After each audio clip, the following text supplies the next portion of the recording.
හාය යාළුවනේ සුබ දවසක් ප්‍රාර්ථනා කොල ඔයාල හැමෝටම. ඉතින් මේක තමයි අපේ චිල්බෝ YouTube චැනලකින් කරන දෙවනි වීඩියෝ එක. ඉතින් අදත් අපි වෙනස්ම තැනක අලුත්ම තැනක තමයි කරන්න බලාපොරොත්තුනේ. ඉතින් අපි යමු ඉස්සරහට වීඩියෝ එක මොකක්ද වෙන්න බලන්න. ඉතින් ඔයාලට කියන්න ඕන මේක ලස්සන තැනක්, ඒ වගේම දුෂ්කර පළාතක්. ඒ වගේ තැනක අපි සුන්දර වැවක තමයි මේ වීඩියෝ එක කරන්නේ. ඉතින් අද මගෙත් එක්ක එකතු වුණා පසිඳු, ශෙහාන්, රවිඳු, ඒ වගේම නෙතුම්. ඉතින් අපි බලමු ඉස්සරහට මොකද වෙන්නේ කියලා. ඉතින් මේ වැවේ සුන්දර තැන් තියෙනවා. ඒ තැන් ඔයාලට පෙන්වන්න තමයි අපි මේක කරන්නේ.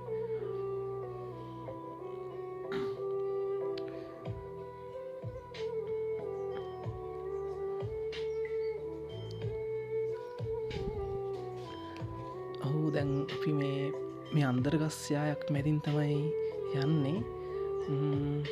ඔවු පේනවා ඇතින් ඔරුවක් තියෙනවා පේනවා. ඒකට නැගලා මේ වැවේ සුන්දර රහුමක් යන්න බලාපොරොත්තු වෙනවා. බලමු ඉතින් අපි කොහොමද මේක කරේ කියලා.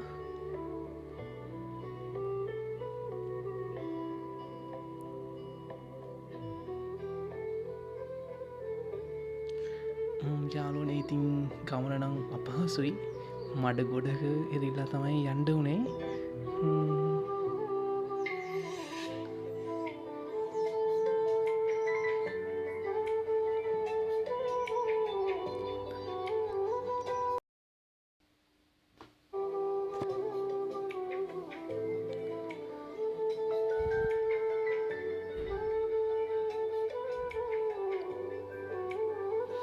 ඔන්න ඉතින් අපි අමාරුවෙන්ම ඔරුවට නගින්න තමයි හදන්නේ. ඉතින් අපිට හිතුණා මේ වෙබේ නාන්න කියලා.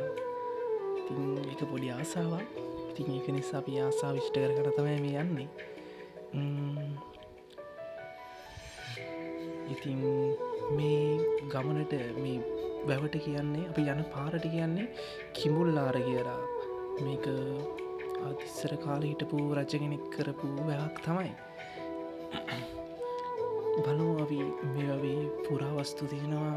ඒ වගේ විශේෂ නටබුන් හැම දෙයක්ම මේ වගේ තියෙනවා. ඒවා ඉතින් අපිට දකින්න වාසනාව නැහැ. මේ ජලස්කන්ධයට සියලු දේවල් යට වෙලා තියෙන්නේ. ඉතින් අපි බලමු මේ ගමන ගියපු විදිය.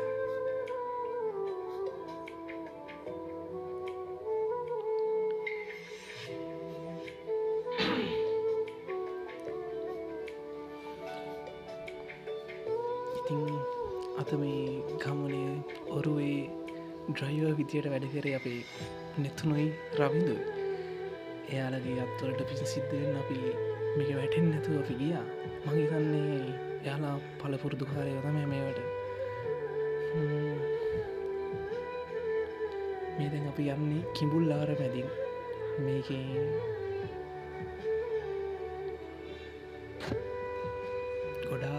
ගොඩාක් කිඹුල්ලු ඉන්නවා කියලා තමයි අපිට මේ ගමයයි කිව්වේ. ඒත් ඉතින් අපි කැමති අවධානමක් ගන්න. ඒක නිසා ඉතින් අපි ගියා බලන්න.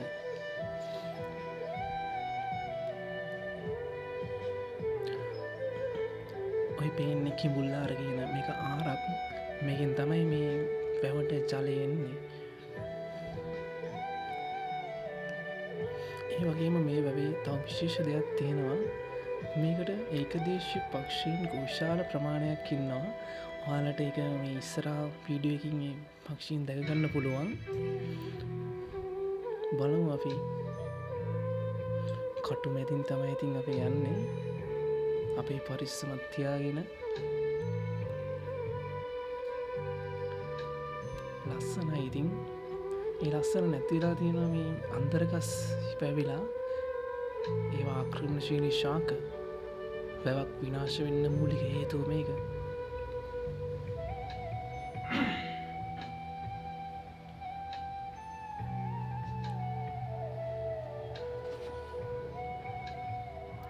ලස්සන ගමනක්. අපි බලමු ඉස්සරහට.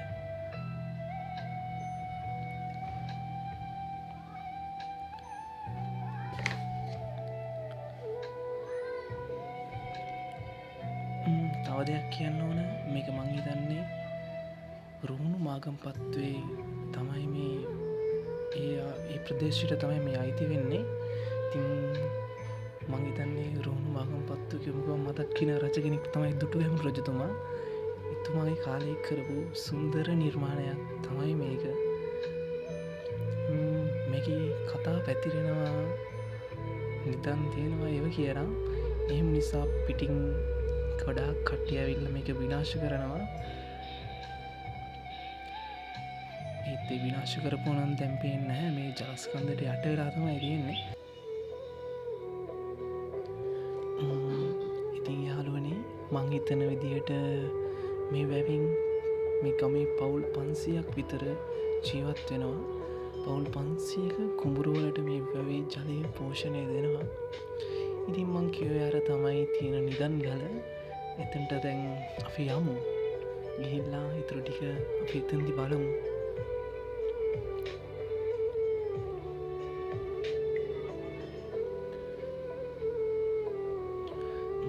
මං වීඩියෝ එකේ කලින් කියවනේ මේක මේ වැවේ ඒකදේශ පක්ෂීන් ඉන්නවා කියලා. ඉතින් ඔය ඉන්නේ ඒ පක්ෂීන් තමයි. සුන්දරයි ලස්සනයි. ඉතින් අපි එද්දී එයාලා පියාඹගෙන යනවා. ඉතින් බලමු ඉතින් අපි ඉස්සරහට. මෙතන තමයි මම කියව නිදන් ගල. මේක විනාශ කරලා තියෙන්නේ ඔය පිට දේශ වලින් ඇවිල්ලා නිදන් හරන්න කියලා. මේක ලොකු ගලක්. ජලයට යට වෙලා තමයි තියෙන්නේ. ඉතින් බලමු අපි අද නාන්න හිතුවේ මෙතන ඉඳගෙන තමයි. මෙතන මං හිතන්නේ අඩි 30ක් විතර ගැඹුරුයි. එහෙම තමයි අපිට මේ ගමේ අය කිව්වේ. බලමු ඉතින් අපි මොකද වෙන්නේ කියලා.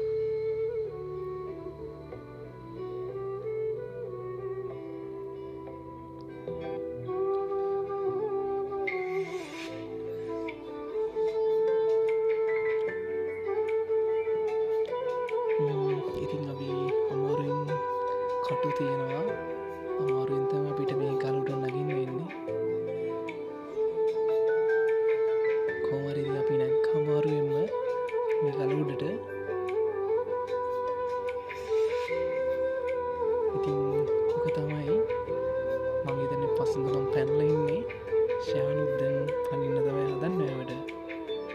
එයාලගේ අදහස නම් හොඳයි. ඉතින් මේක තමයි ජීවිතේ විඳින්නේ.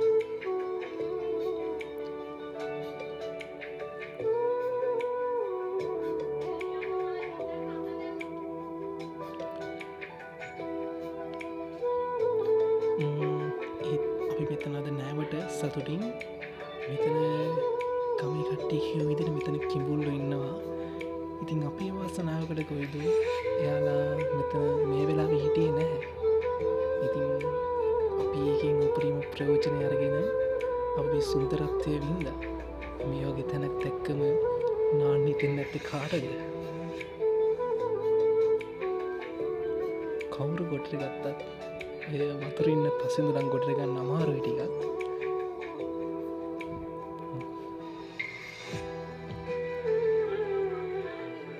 ඉතින් අපි මේ වගේ කරා වගේ හැමෝම කරන්න යන්න එපා. මේක අවදානමක් තියෙනවා. අපිත් ආරක්ෂා සහිතව තමයි මේ හැම දෙයක්ම කරන්නේ.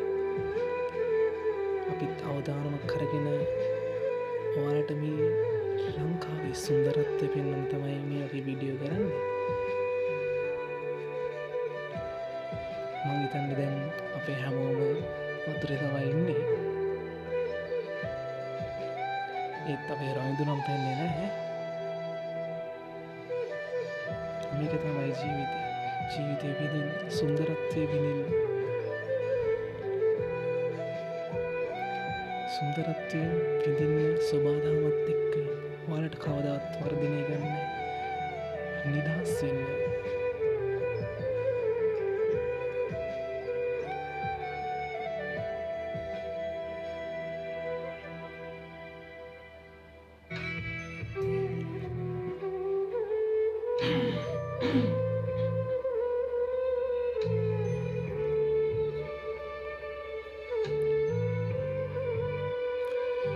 ඉතින් මේ වැවත් ඉන්නේ අපි කලින් වීඩියෝ එකේ කරේ කතරගම ප්‍රදේශයේ. ඒ ප්‍රදේශයේම තැනක තමයි. ඉතින් දැන් අපි නාල ඉවරයි. දැන් අපි යන්න තමයි හැදුවේ. ඉතින් මේ යන ගමනේ අපි බලමු කොහොමද වෙන්නේ කියලා. මම හිතන්නේ අපේ ගමනේ අවසානයේට තමයි අපි ඇවිල්ලා ඉන්නේ.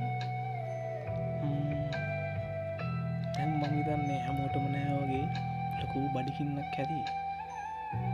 බලමු ඉතින් අපි.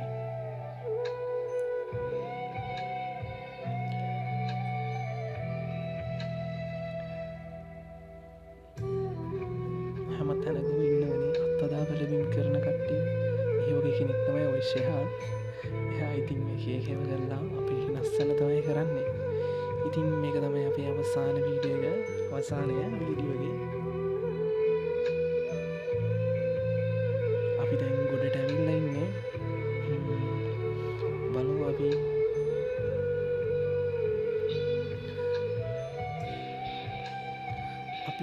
අද රෑ මේ තැන නතර වෙන්න තමයි හැදුවේ. ඒක නිසා ඉතින් අපිට බඩගින්නට නෑඩ කරන්න මෙයාලා එකතුලා මේ වෙලේ මාළු ඇල්ලුවා. ඉතින් අපි ඒවත් ඔයාගෙන කාලා රැයට අද මේ තැන ඉන්න හිතුවා. ඒක මගදී ගත්ත තීරණයක්. මේ ලස්සන තැන දාලා යන්න එච්චර ඉක්මනට හිතුනේ නැහැ. ඒක නිසා අපි ඉන්න බැලුවේ. ඔය ඉන්න අපේ දීවරයා නෙතුන්. එයා තමයි මාළු අහන්නේ.